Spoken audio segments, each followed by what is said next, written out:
that donut. So I've got a brand new scene open in Blender, so clear whatever you did in the last video. And what I'm going to do is delete the default cube just by hitting delete, and I'm going to replace it by hitting Shift A, remember, to add a new object, and then underneath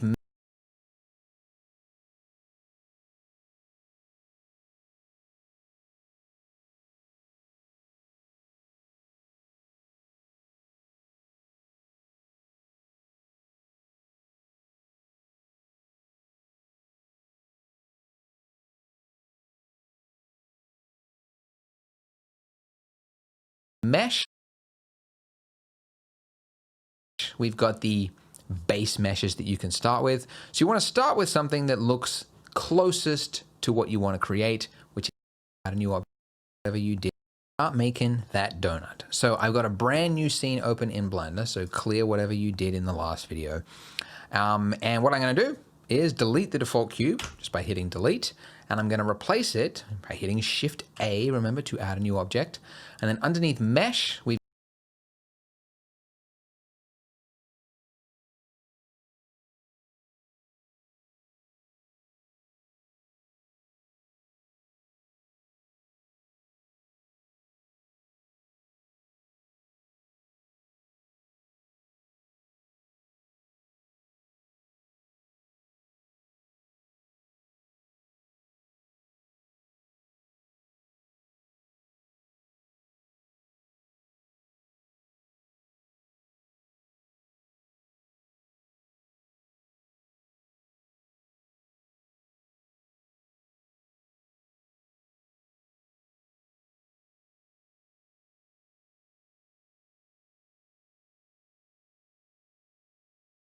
got it by hitting Shift A, remember, to add a new object. And then underneath mesh, we've got the base meshes that you can start with. So you want to start with something that looks closest to what you want to create, which in this case is a donut. So this one is the closest match, a torus. So when you click the torus, you can see you get this, and it's okay, but it looks a little thin. It's a little bit weak for a donut. Thankfully though, in the bottom left-hand corner, you'll see a box. And if you click the box, you can see you get settings. And this is going to change the look of the torus. Now, by the way, if you don't see the box, it's because you accidentally performed an action after you added the torus. So if I was to, for example, click on the donut, even though it's already selected, it's gone. And I can't get those settings back there. So some actions in Blender, you will get options immediately after you perform an action, but if you do another action, it clears it and you don't have those options anymore. Anyway, so with these options here, you can see I could change the resolution of the donut, and down here underneath major radius, I could change the size of it, how thick or how fat the donut is. So speaking of the radius and the size, it's a good idea when you're building something in Blender to start with the correct real world scale. So this major radius here is saying that this is 0.4 meters. The radius, so a diameter, is double that, which means that this is currently an 80 centimeter donut, which is almost half me. It's a big donut, very big. By the way, if you are American and you would like to use a different unit system, you can do it over here in the properties underneath units.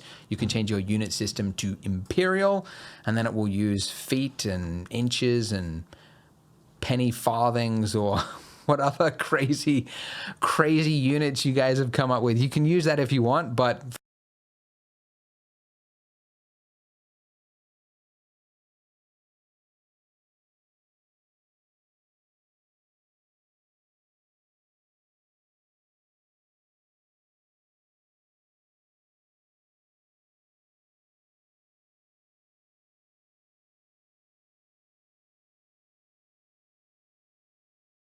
for the tutorial, I'm going to stick to metric. So this size here, we want it to match the real world. So the research that I did says that most donuts are about 10 centimeters, right? Like about that big, right? So a radius is half of that. So therefore this should be 5 centimeters. So if I just typed in here 5 centimeters, we would get the correct thing, which is 0.05 meters.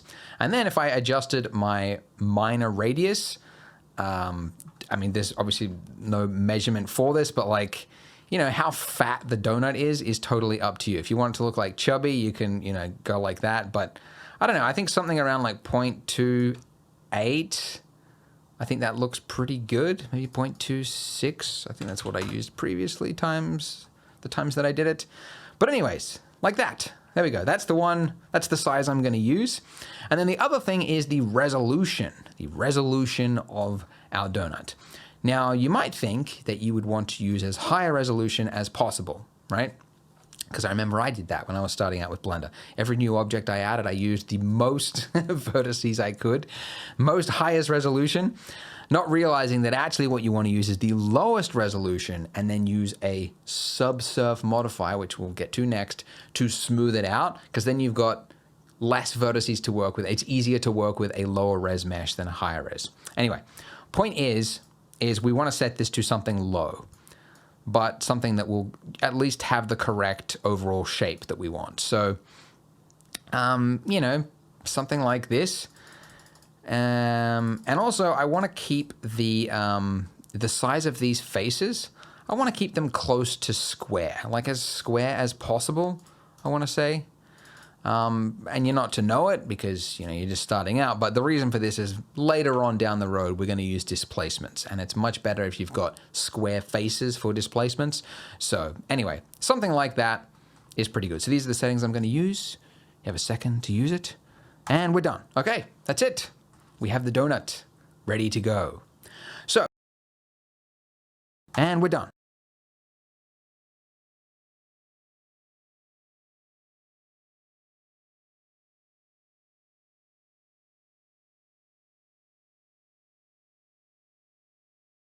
Okay, that's it. We have the donut ready to go. So we've added an object, but let's say you want to change the shape of that object, because that's a very common thing you want to do when you're building 3D creations, is you want to tweak it to look how you want it.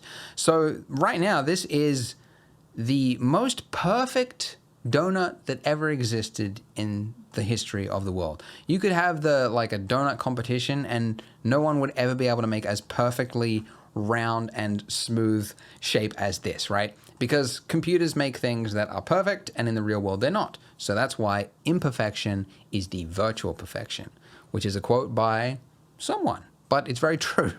I don't know who said it, but it's very true. So what we want to do is make it look a little bit lumpy, a little bit misshapen. So to do that, we need to enter into edit mode. So if you go to the top corner, top left corner, you can see we are in object mode. And if you change that to edit mode, you will see that we get this, which makes it look like a grid. To edit mode. So if you go to the top corner, top left corner, you can see we are in object mode. And if you change that to edit mode, you will see that we get this, which makes it look like a grid, like a cage has appeared over it. Or the hotkey for this is tab. Because this is a very common action. To switch between object mode and edit mode is tab. By the way, when you are in edit mode, the only thing you can do, the only thing you can click on is within the object itself. Like if I'm in edit mode on that and I tried to click on the lamp or the camera, you can see nothing happens. The only thing I can click on is the object itself. So just something to keep a note of. So while in edit mode, you can see that now that I'm clicking around, I can click on these little dots here. And each of these dots basically is the shape of the donut, as you can probably guess, right? And if I use the same hotkeys that you remembered from the last one, G to grab, if I was to G and grab this up, you could see that I would make a spike in my donut there. Now, I don't want just one singular spike because that would be horrible. And I also don't want to, like if I want to make this donut look lumpy, I don't want to go like this one, and then this one, and then this. Like that's a lot of work, and it's not even gonna look very good. What I wanna do instead is I wanna like grab one and then like have it affect the vertices around it. So there's a tool for that, and it's proportional editing. So at the top of the screen there, there's a little button, or the hotkey for that is O to turn that on and off. And then when I do that, if I tool for that, and it's proportional editing. So at the top of the screen there, there's a little button, or the hotkey for that is O to turn that on and off. And then when I do that, if I use the same shortcut, G, to move this one vertex, you'll see that now as I move it, the rest of the donut comes with it. But it only looks like the whole donut's coming with it. If I was to scroll up, like scroll on my mouse right now, just scroll up or down until you can actually see what's this little circle appear around. So if you scroll up, you'll see that if I use the same shortcut, G, to move this one vertex, you'll see that now as I move it, the rest of the donut comes with it. But it only looks like the whole donut's coming with it. If I was to scroll up, like scroll on my mouse right now, just scroll up or down until you can actually see what's this little circle appear around. So if you scroll up, it'll get smaller.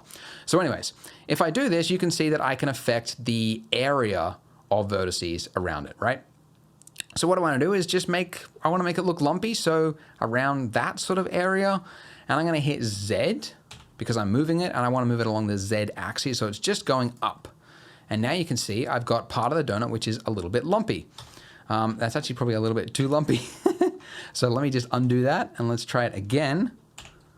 Move it up. Oh, come on. It's cleared my thing because I undid it anyway. So something like just a little bit lumpy, and then I'm going to grab like this one here and I'm going to move that down a little bit. So now I've got a weird little lumpy bit of donut, and then I'm just going to like misshape the rest of it, right? Because no donut is perfect, although they do try. Just make it look a little bit squishy, because otherwise it's going to look like a I don't know, like at a water park, right? There's little inflatable rings that you get. I'll never forget, as a kid, we go to the water park a lot, and yeah, there was like this ride called the Calypso Bay at Wet n Wild, Australia, and I used to love like stacking the rings on top of each other, and they kicked me out of the pool. They told me I had to get out because you're not allowed to stack the rings. But it was so fun. I wanted to stack them up and then be inside it and like roll around. But the lifeguards, who have nothing better to do, told me to get out of the pool. Anyway, so as you can see, I'm just grabbing parts of the mesh and I'm just moving it. You don't have to copy my exact motions as I'm doing this, just so you know. Just make your own misshapen donut. Don't copy mine. Follow your instincts. Make your own lumpy looking thing just by clicking G, etc. Anyways, like that. Look at that. Horrible, weird, misshapen looking donut. That's what you want. You don't want a perfect looking donut. You want something that looks weird. So well done. You've made something weird. Now you're probably thinking, cool, but can we please get rid of the jagged look? Because it looks like you would cut your finger running across this donut. It's too jagged. So if you are in object mode, which is important, you have to be in object mode, and you were to right click your mesh, you have these settings, and at the top there you've got two settings which, so if you are in object, cool, but can we please get rid of the jagged look? Because it looks like you would cut your finger running across this donut. It's too jagged. So if you are in object mode, which is important, you have to be in object mode, and you were to right click your mesh, you have these settings, and at the top there, you've got two settings which are very common, shade smooth or shade flat. So we're going to use smooth. So flat is used for things like buildings, flat planes, things like that. And smooth is for organic shapes like this one. And it's going to basically, where there's two faces, it's going to try to smooth them. Yeah, basically, it'll try and make it look smooth. Now, you'll notice it does look smooth, but the edges of it, you can see it does still look sharp. So shade smooth is just like it's changing the way it looks, but it's not actually affecting the actual shape of it in any way. So if you want to actually make this higher res, what you need to do is use a subsurf modifier. So the modifiers are found in the properties. So this is the properties here, by the way. We haven't really talked that much about properties, but it's this whole section on the right here. So if you click on the wrench spanner, I always get them confused. You can tell I've never got my hands dirty. I'm going to go with spanner, and this is the modifier panel, okay? So it's empty right now, but if you click on add modifier, you get this lovely list. And the one we are looking for is right down here where it says subdivision subsurf. And it's probably the most common mod or like effect that's used across all 3D software. What it does is it smooths out the mesh, right? And as a modifier, so what's good about modifiers is that it is what's called non-destructive, meaning that it's not applied. Like I can work on other parts of the scene and then I can come back to the donut and go like, I want it to be smoother. And then I can change the smoothness. And then I can come back to it later and go, it's too smooth. I want to change it again. So you're not actually like, nothing is being applied. It's just, it's all the settings are kept there so that you can come back and change them as you need to. So modifiers are fantastic. So what this subsurf modifier is doing is basically, if you look at each of these faces here, so this is what's called a face. And it's like when you've got 3 or more vertices and you add a solid face between them, that's a face. I don't know how else to explain it. But a subsurf modifier, what it's doing is it's adding like another grid between it and it's taking like the average shapes of it. So like on the edge there, like where it was previously like sharp, it's doubled the resolution and it's averaged it out to try to smooth it. So what you're looking at is one subdivision because that's the viewport setting. The render setting is what it will render at, right? So when we get to that stage, that's the setting it's going to use. So if I was to increase viewport, it's doing another subdivision over that. If I was to increase it again, it would make it even smoother and smoother and smoother. You don't want to go too high though, because the higher you go, the more graphics is going to be used to render it in your viewport or when you do your actual render. So keep it low, but 1 is fine for this. Okay, so well done. All we've got is a lumpy donut. And yeah, we did make a long video. So go ahead and join me in the next video, and we're gonna make the icing for our lumpy donut. G'day. This video's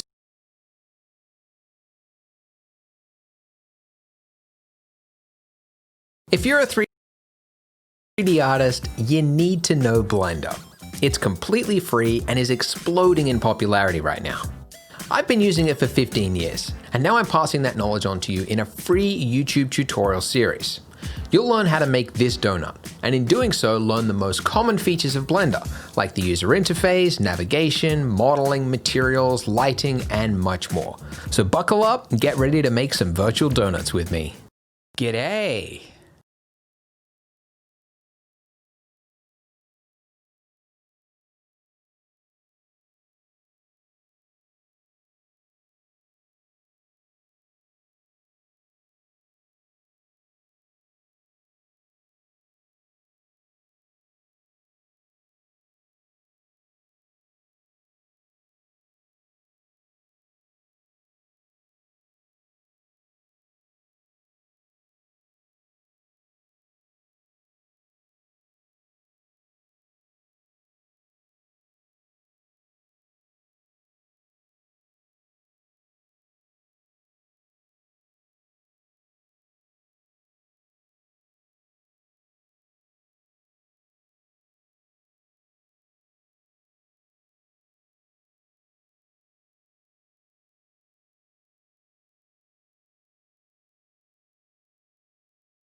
G'day everyone. This part we are going to be making our icing look less like a hat and more like icing which dribbles down. G'day and welcome back to the Donut Show, where we make virtual donuts you can't eat. So in this video we're going to make the icing. We're going to start making the icing. So what I want to do is I want to basically, there's as always 100 ways you could do it, but the way I'm going to do it in this part is going to be the easiest way, and that's to take half of my donut, just cut off the top half, duplicate that, and then give it some thickness, and then that is going to look like icing on top of it. So what I want to do is, I'm in object mode right now, but if I went into edit mode, this will enable me to, as we mentioned in the last video, click on each of these vertices here. So I want to select half of my mesh. So if I was just to drag a box over it, you can see I'm selecting, but a couple of problems. One, you can see that it's actually kind of hard to look like side on, but also I'm not selecting through the mesh. So first thing I want to show you is how to look directly side on, because this is kind of like free form look and there's perspective things there. But sometimes when you're modeling, you want to look dead on and like do like an intersection, like cut something in half. So I'm going to use number pad 1, and that will look front on to the mesh. You can also use number pad 3, and that's just the right hand side of that. And then number pad 7 will look top down. Get my keyboard shortcut list if you haven't got that already, that'll come in handy. But it's all there. Alternatively, the other way, if you don't have the number pad, you can just click up here, these little axes here. That's how you can look side on, front on, etc. Or, as I mentioned before as well, for people that don't have a number pad, the tilde hotkey, that key underneath escape, that also has this little pie menu, so you can go top, right, left. Or, because there's actually a fourth way you could do it, this is the same hotkey, I believe, as ZBrush. But if you hold down Alt and then middle mouse drag, like if I dragged up or if I drag to the right or left, it'll just snap you to the closest axis view, which is, there you go. There's 4 ways to do it now in Blender. There used to just be one, a number pad, right? But anyways, Blender's more accessible now, where we invite all colors into Blender now. The touch devices and styluses and everything. All right, so I'm looking front on right now. Now I want to select half the mesh, but I can't because I'm not able to see through it. So you can do that by going to the top there. There's a mode called X-ray mode. So X-ray, right. The hotkey for that, by the way, if you want it, is Alt-Z. Alt-Z will just toggle between that mode there. So with that there done, now I can drag a box over it and you can see I've selected the top half of my donut. So I want it to be the top half, like you could go like that, but I want to make the icing, there's going to be like dribbling icing in the next part of the next video. We'll do the dribbling bit, but for now, just want to select the top part. So I want to duplicate this. So to do that, the hotkey is Shift D for duplicate. And when you do that, you'll notice immediately after that, it's duplicated it and it's now following your cursor. Now, I don't want to click right now because then that would just place it randomly here. I want to cancel its movement. So I want to snap it back to where it was because I want it to be just resting on the donut. So I can do that by hitting escape or by right-clicking. Either of those functions will cancel a movement and it will now snap it back to its original location. So it's duplicated and it's now resting on top of the donut. So straight after that, I want to immediately make it its own object. So to do that, the hotkey is P. P for part of it to be separated.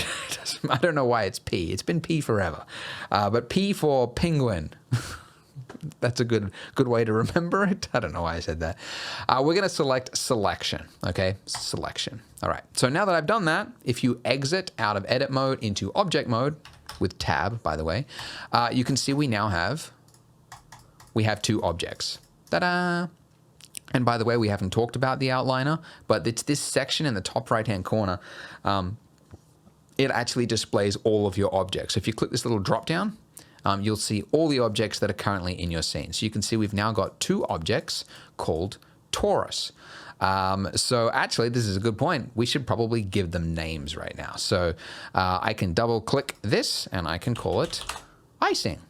The other way, by the way, you can rename something is at any point right here. It's the same hotkey as you rename a file in Windows, which is F2. So at any point, like where your mouse is somewhere, you just want to give something a quick name, F2 is how you can name it. So I'll just call that donut, and you can see it's now given the name up there in the outliner, icing and donut.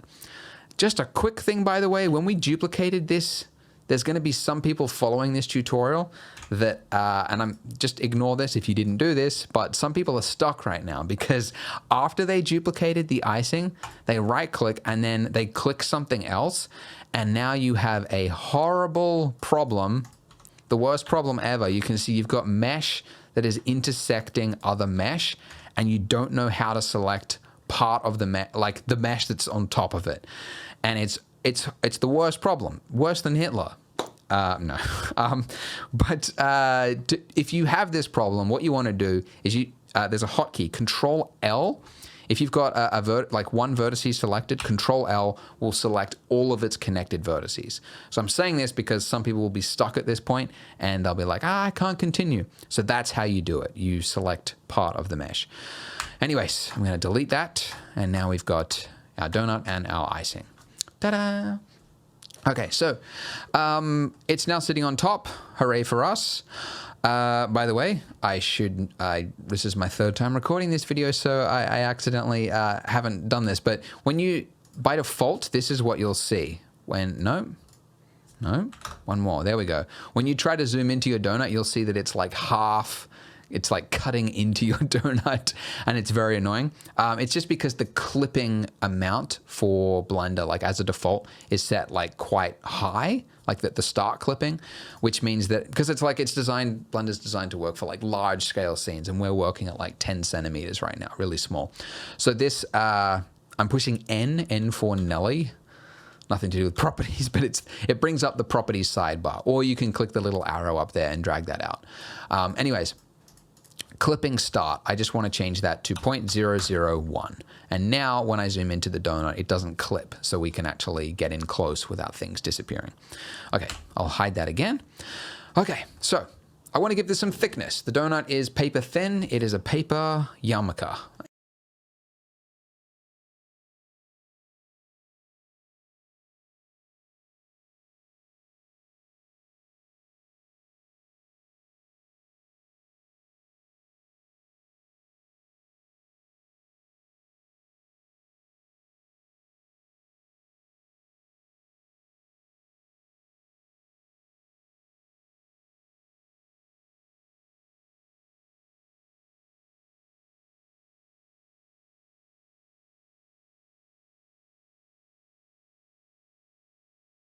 And close without things disappearing. Okay, I'll hide that again. Okay, so I want to give this some thickness. The donut is paper thin. Clipping start, I just want to change that to 0.001. And now when I zoom into the donut, it doesn't clip, so we can actually get in close without things disappearing. Okay, I'll hide that again. Okay, so I want to give this some thickness. The donut is paper thin. It is a paper yarmulke, and we want to give it thickness. So there's a modifier for that. So if you go to the modifier stack, by the way, I discovered, someone in the comments mentioned, spanner and wrench are the same thing.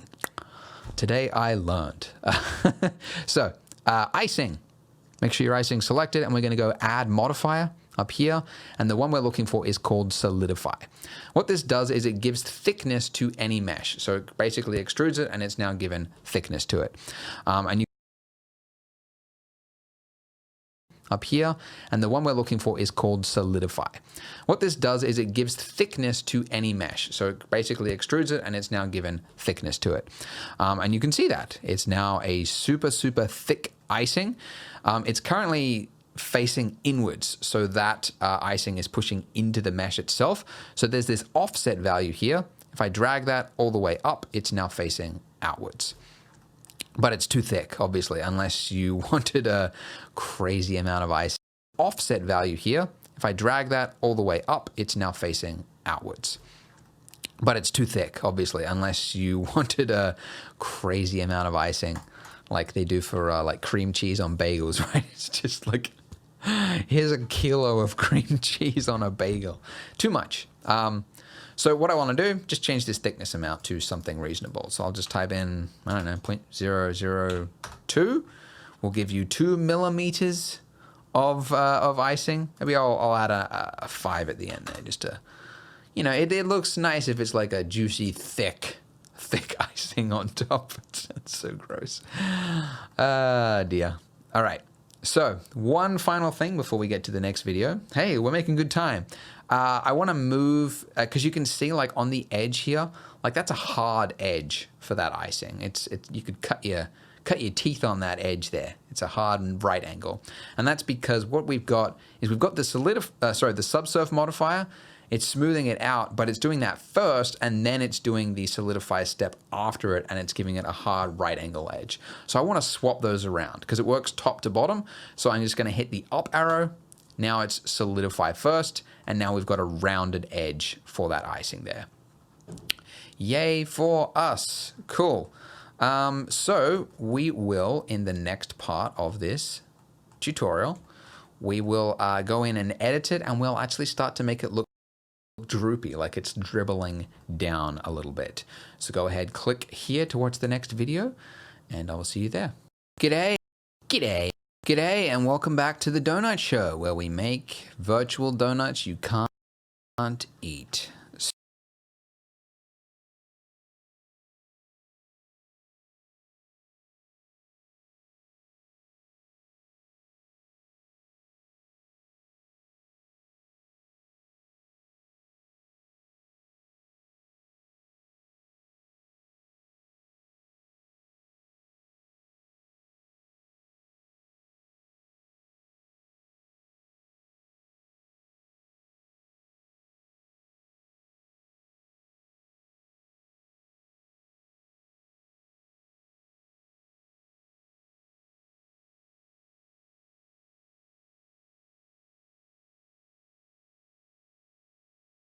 So in this video, we're going to make the icing. We're going to start making the icing. So what I want to do is I want to basically, g'day everyone. This part, we are going to be making our icing look less like a hat and more like icing which dribbles down. So I'm in edit mode on my icing here. And first thing to note is that because we added the solidify modifier in the last step, you can't see most of this mesh underneath it. So with the solidify modifier, if we just uncheck that last box, it'll just disable it whilst you're in edit mode. So in object mode and rendering mode, you'll still see it, which is good because that's where you need it, but it'll be disabled in edit mode. So that's good. So we want to make like this part of the mesh, like we want to dribble it down, but we don't have enough of these vertices, these little dots. We don't have enough of those to add detail. So what I want to do is I'm going to select the mesh by hitting A. That's how you select all in Blender. Or Alt A will deselect everything, by the way. And that is a common shortcut, whether you're in object mode, select all, Alt A, or edit mode, select all, Alt A. It's a widely used shortcut. Anyway, so I'm going to select everything. And what the heck did I just do then? Okay, select everything, and then I'm going to right click on the mesh, and the top option there is subdivide. So what that has done, for every square that was there before, it has added in 4 squares in it. So it has doubled the amount of detail of our icing here. It's basically doing what the subsurf modifier is doing, like it's smoothing it out, but it's doing it on a mesh level instead of like as an after step for rendering. Getting a little complicated. But anyways, you can see we've got double the amount of detail. Now, before we do anything else, in the bottom corner, you'll see you've got subdivide. And there's a couple of options here, like you could increase the number of cuts and we get more and more and more detail. But 1 cut is fine for what we need it. The one thing we do want to change is you'll see like it has double the detail, but it's still jagged, right? And that's not a good look. We want it to be smooth. So we want it to also, for each detail, we want it to like average out the faces. So turn up the smoothness to 1, and you can see that that edge there is now nice and smooth. Great. So that's how we're looking. And that's not a good look. We want it to be smooth. So we want it to also, for each detail, you can see that in edge there is now nice and smooth.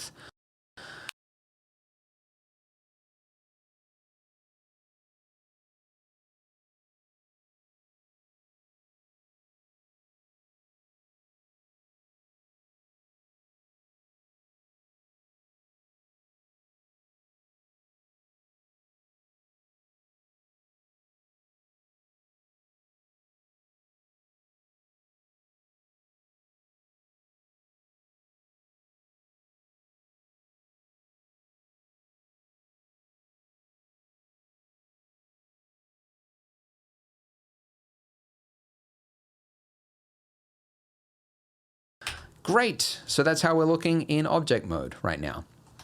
Okay. So now we have enough detail, and you could see that if we were to grab one of these vertices here, vertex, the people in the comments are like, you keep using the wrong term. I swear it's vertices for plural, vertex singular, and I stand by that.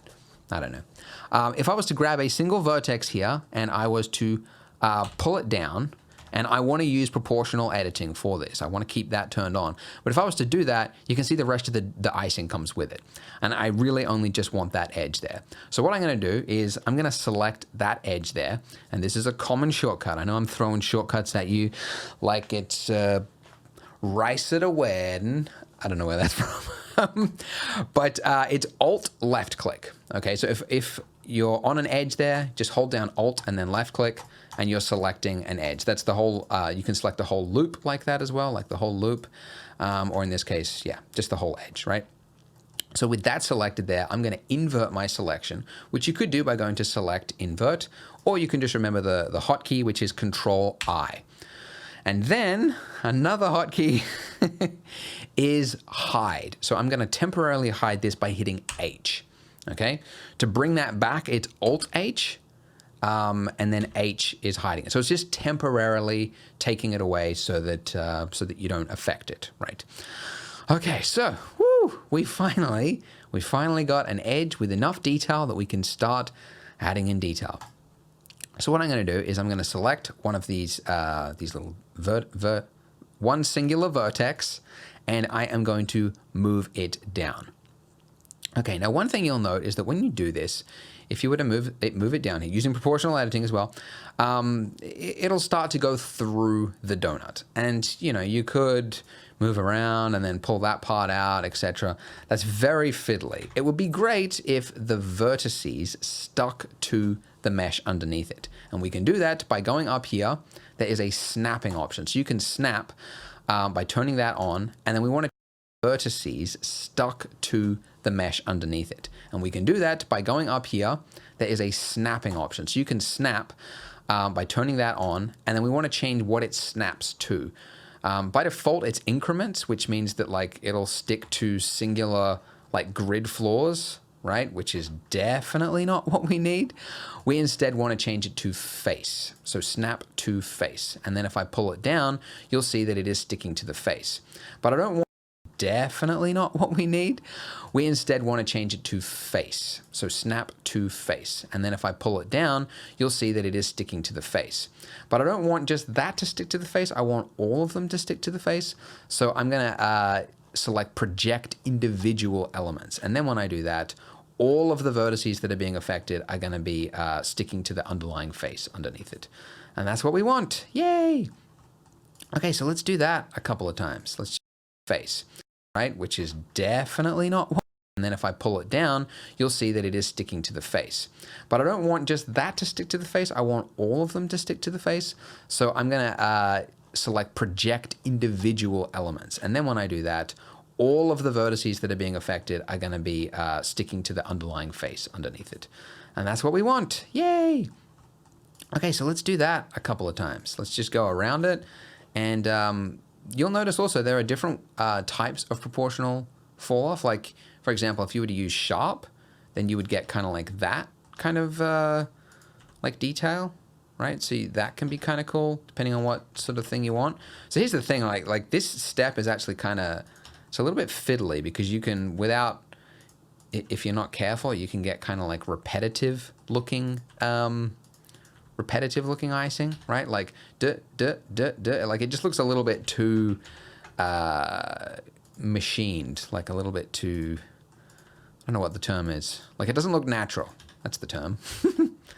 So anyways, that's pretty good. Okay, well, it's okay for now. What I want to do now, though, is like, this is like okay for like the overall, like just the edge of an icing, like being just a little bit jagged. But I also want to create some parts that are like dribbling down. Because if there's one thing I've learned from looking at Google Images, donuts on Google Images, is that, yeah, a lot of them have like dribbled down icing down because being just a little bit jagged.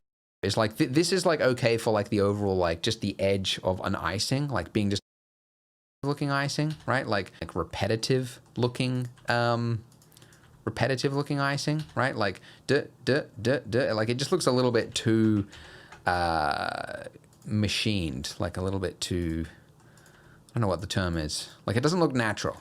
That's the term. So anyways, that's pretty good. Okay, well, it's okay for now. What I want to do now, though, is like, this is like okay for like the overall, like just the edge of an icing, like being just a little bit jagged. But I also want to create some parts that are like dribbling down. Because if there's one thing I've learned from looking at Google Images, donuts on Google Images, is that, yeah, a lot of them have like dribbled down icing. I mean, to be fair, I think like the more commercial it is, the more I think they sort of dip it in a thing, and then it's like a cluggy kind of icing, so that it doesn't dribble as much. Like it does look kind of like a hat. You could do that if you want, but I just want to make it look a little bit like more delectable, like something you want to like, ooh, I want to eat that, right? So I just want to make parts of it that are like dribbling down it. So in a couple of areas on here, what I want to do is I want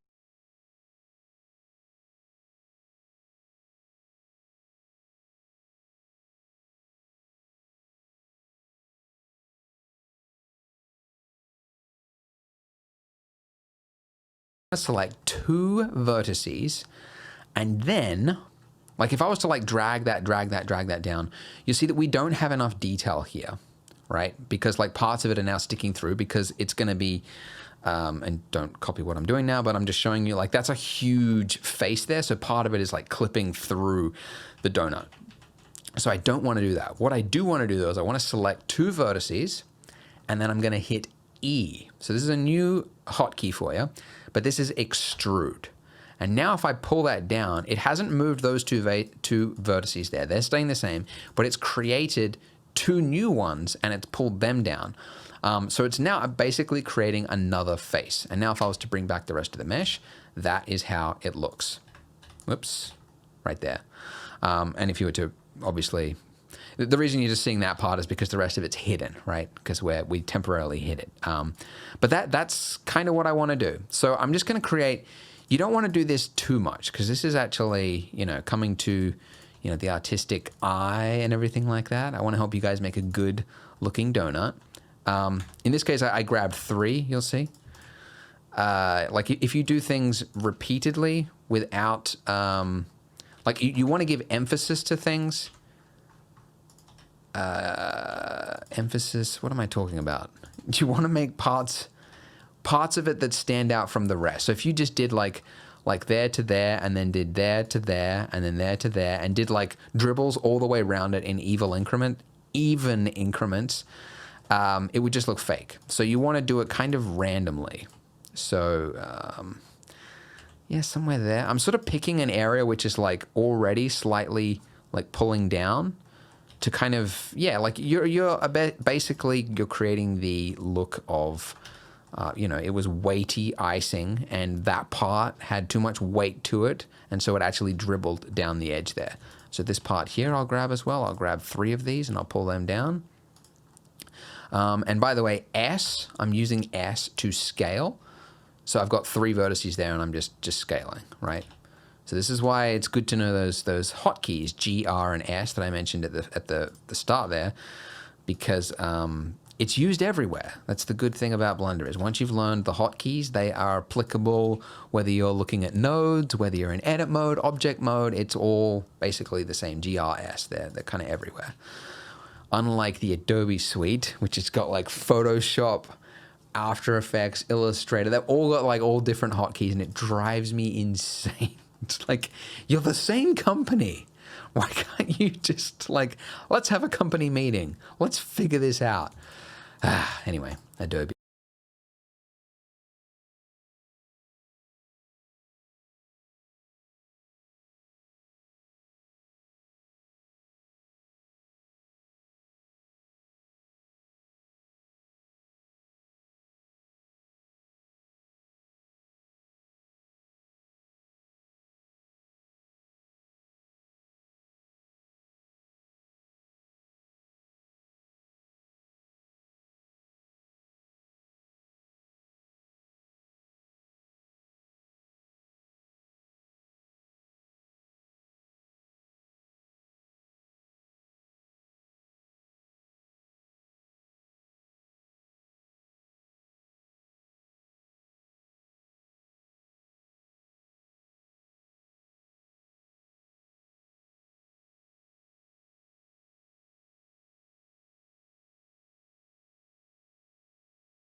So I'm going to just keep doing this a couple more times.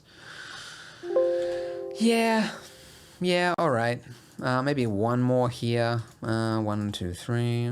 That's a little bit too predictable. That's the word I was looking for. Predictable. You don't want it to look predictable because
real dribbling icing would not look predictable. But there we go, right? Okay, so I hope this step wasn't too confusing for you, but even if you can't do the extruding step, it's, it's still going to be okay. You're still going to be all right. Your icing's going to look fine. Really, we're just trying to make it look a little bit more random than just a hat sitting on top. Now, the next step, we will actually do like sculpting, and we will like add in like droplets, like make these things look less weird than they currently do. We'll get to that next. But one final thing before we get to the next part is you'll see that like the edge of this, like drip here, like all the way around it, like it's kind of like it's wrapping into itself, even though I don't think real icing would look like that. Like this part here wouldn't be like a complete like drip here. They currently do. We'll get to that next. But one final thing before we get to the next part is you'll see that like the edge of this, like drip here, like all the way around it, like it's kind of like it's wrapping into itself, even though I don't think real icing would look like that. Like this part here wouldn't be like a complete glob unless it was like just wet and it just formed. You would see that kind of rolling fall off there. Anyway, what I'm saying is right here on this solidifier thing, we can actually create a crease on the inner part of it, and it will make it look like it's hugging the donut underneath it a lot better. And immediately when you do that, the icing looks just immediately way better. So there we go. All right, so that's it for this part. It looks of it formed. wrapping into itself, even though I don't think real icing would look like that. Like this part here wouldn't be like a complete glob unless it was like just wet and it just formed. You would see that kind of rolling fall off there. Anyway, what I'm saying is right here on this solidifier thing, we can actually create a crease on the inner part of it, and it will make it look like it's hugging the donut underneath it a lot better. And immediately when you do that, the icing looks just immediately way better. So there we go. All right, so that's it for this part. It looks okay. In the next part, we're gonna do some sculpting. So I will see you in that video once you click it. See you there. This video